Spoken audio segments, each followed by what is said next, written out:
Today is pretty much the culmination of 3 years of work on my property.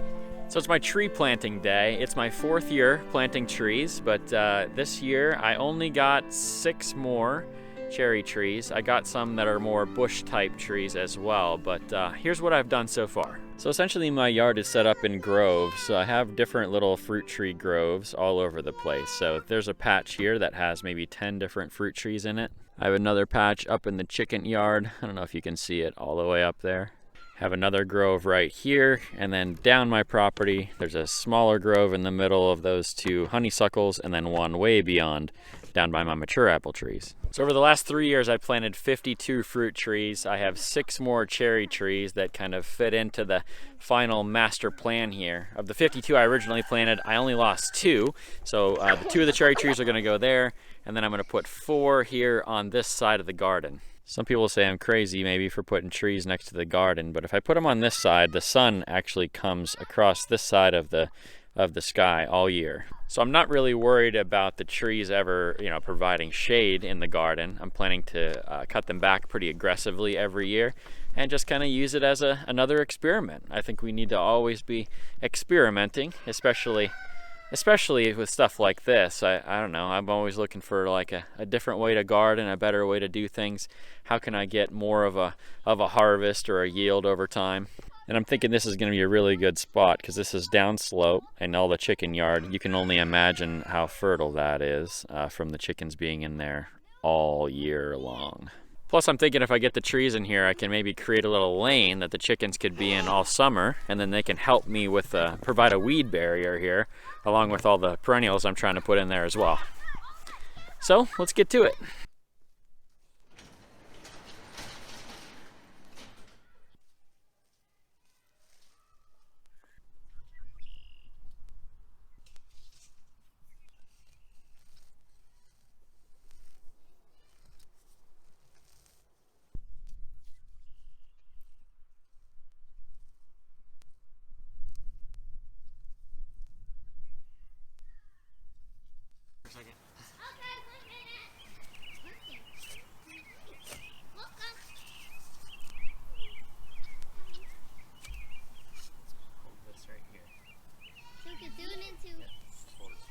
Maybe sand or maybe still do it. What are you doing, Daddy? Daddy, I want to dig another hill. Can I dig the All right, so we got one down. You guys gonna dig the next one?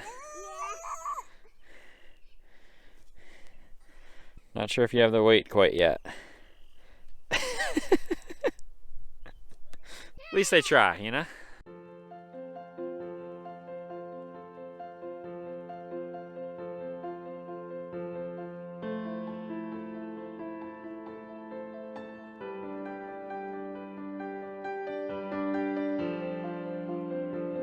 Well, we got all 4 planted here, all the way along.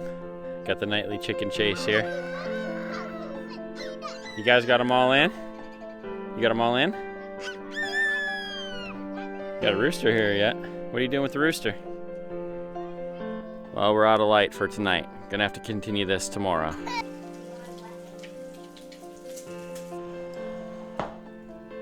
Good, everybody? Yummy.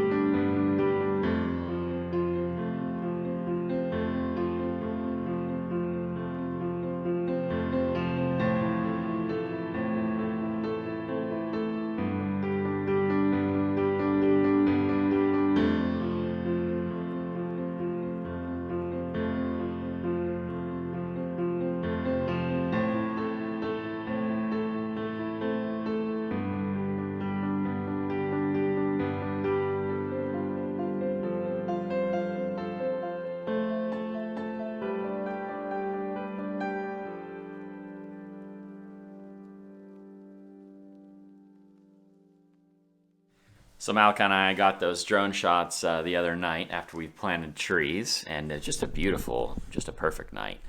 And just thought I'd maybe tell you the story of how we kind of got to this point. A lot of you don't know, we didn't live in this house. We haven't lived in this house for very long. The channel actually started about a year after we moved here, right after Malachi was born, actually. Can I just be talking and you just be quiet? Okay, great. So we lived actually above my office in downtown Kittanning and was very happy there. And my wife started talking about maybe being able to grow our own food and be more sustainable as a family. And that had never really, appealed to me to go and do that full bore. And then the more that I researched it after she said that, the more I fell in love with it. And I actually ended up falling in love with it even more than she did.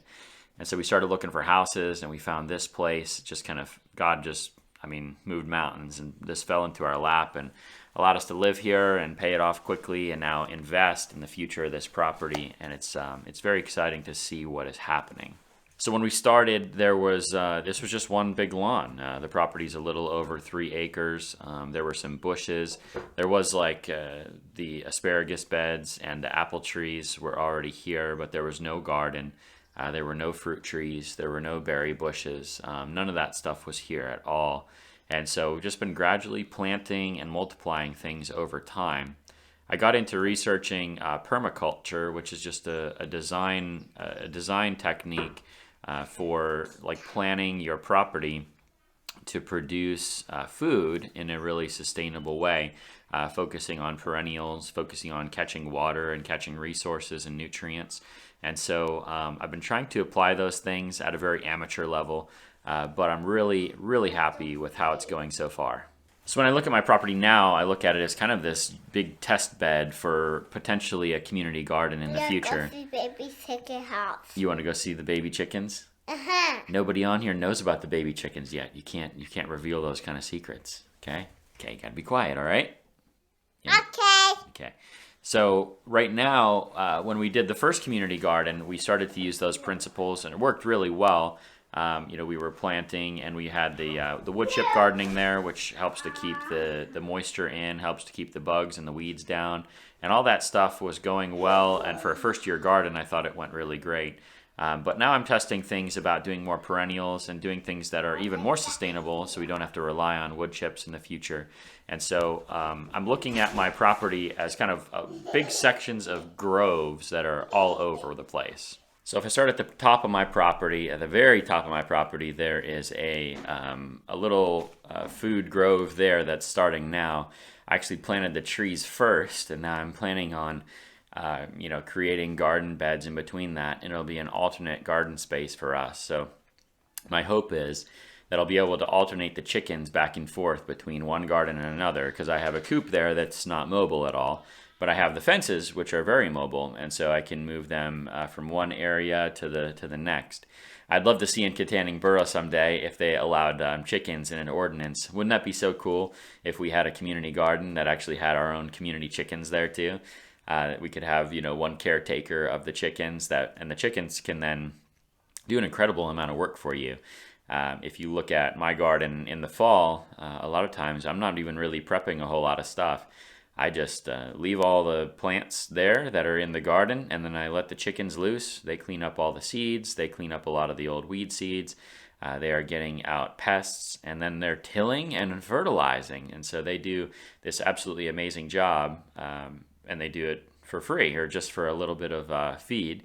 And then they give you back these amazing eggs, better than any eggs you can buy in the store. It's wonderful. The other reason that I'm happy that the chicken yard is at the top of the property is because all of their manure, when it rains, which it rains all the time in western Pennsylvania, all that stuff flows downhill. And so I have nutrients that are going into my garden and going into these other groves. I put a grove right next to the chicken yard as well. Well, not right next to it, but just maybe 40 or 50 feet away next to my fence line, because my neighbors there, they have all of these fields, and when it rains, the field runoff comes down there as well. I wish I had even more water catchment up there, because all the horse and cow manure that is up there, You could tell the trees on that part of my property are some of the healthiest trees that I have because they're getting so much water and so much nutrients that is flowing downhill to them. That grove I'm very happy with. There's more berries in there. There are other things there that are growing, and specifically comfrey, not only in that grove, but in the next grove down. I'm multiplying comfrey as much as possible because we can use that as a great mulch. Also, it's a great barrier for weeds and for grass to not be able to creep into your garden. A lot of people don't realize, but grass doesn't just grow by seed, it also grows by the rhizomes. So grass will grow underneath the ground. So even if you keep the grass really clipped next to your garden or next to your flower beds, the grass will still creep in if you don't have some kind of barrier there for the rhizomes. And so that's why people will dig down and put bricks there, or dig down and put some kind of plastic barrier, because that will actually stop the grass. But in my garden, I don't want to put down, some kind of artificial weed barrier. I don't want to put plastic in my garden because I don't really want to eat plastic or the chemicals that come with it when it breaks down. And so I'd much rather have a natural barrier there, and then something that you can also use as mulch. I mean, that's the ideal. So then if we keep going down my property, the water flows downhill. There's actually 2 natural springs that are on my property that you could, I don't know, maybe you could see in a very old video. Maybe I can pull a clip of it. But there are 2 natural springs there. Actually, in the next grove down, I have a friend that just donated to me another beautiful chicken coop. And so I'm going to be getting some meat chickens that will go in the chicken tractor that we just built. And then I'm going to get another layer flock that'll be down there permanently. And they'll begin to till that area for me and hopefully make more compost. And so when we begin to split comfrey, I'm going to take it down to that area of the property as well, surround those groves, and then hopefully over the next 4 years, we'll have even more transformation than we've had in these first 4 years. Well, I know we will, because the fruit trees will be significantly bigger. They'll be also giving fruit on a consistent basis at that point. And then we'll have all of these other areas in between will be either mulched, all the grass will be out of there, and we'll have replaced them with perennial plants. And so I'm just very, very excited for the direction that we're going on our property. And I'm excited that we've had this last month or so to really pour resource into it and to really manage it properly, to show and to prove, what this could potentially be as a community garden or a community food forest in Kittanning Borough at some point in the next, hopefully in the next year. We'll be able to start that project as long as we can find the right property to do it. So that's kind of my heart here. I know I've showed a lot of different things about the property, but I don't think I've ever actually told that story of how we ended up here and then how we actually started to, begin to manage this property in the way that we have. And so I don't know if that's interesting to you at all, but that's just our story. And now it's really cool because all of these things that I've been learning, all these different skills that I've been honing here in my free time, my prayer is that they're going to apply at some point in Kittanning, and who knows, maybe someday this could be my actual job. I have no idea. If I could get really good at growing vegetables or growing chickens, I think that would be a really cool job someday. Would to be a market gardener. If the whole insurance thing doesn't work out and they kick me out of the church, I'll have something to do at least. All right, guys. I love you and appreciate you. Hopefully you enjoyed the video. There's some really cool ones coming up. And like I said, baby chickens in the very near future. So stay tuned for that.